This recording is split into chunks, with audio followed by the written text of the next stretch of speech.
कि भारत ने बांग्लादेश से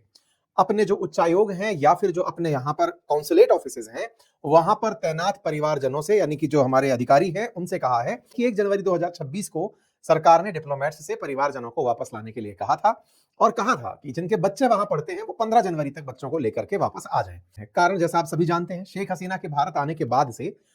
बांग्लादेश में हिंदुओं के खिलाफ टारगेटेड किलिंग हो रही है। अल्पसंख्यकों के साथ जो घटनाएं हो रही हैं उसमें घटनाओं का जिक्र लंबा पुराना है और उन सभी घटनाओं में बांग्लादेश सरकार लगभग मूक दर्शक बनकर बैठी हुई है। दीपू की मौत के बाद में अमृत मंडल की मौत होना हो, हिंदू बिजनेसमैन कोंकण चंद्र दास की मौत होना हो, इन सब की हत्याएं मास किलिंग हुई है। बांग्लादेश में लगातार इस तरह की घटनाओं के बीच में भारत ने अपना स्टैंड, क्योंकि बांग्लादेश का निजी मामला है, बांग्लादेश में रह रहे हिंदू भी बांग्लादेशी हिंदू हैं, उनके अपने देश के अपने मामले में भारत ने इंटरफेयर नहीं किया। लेकिन भारत अपनी प्रतिक्रिया स्वरूप की ये भारत के खिलाफ करने के लिए कि भारत हिंदू बहुल राष्ट्र है तो यहां पर हिंदुओं को प्रताड़ित करेंगे तो सरकार को दर्द होगा, इस तरीके से ये काम कर रहे हैं, तो भारत ने अपने लोगों को वहां पर बाहर बुलाने का फैसला किया हो।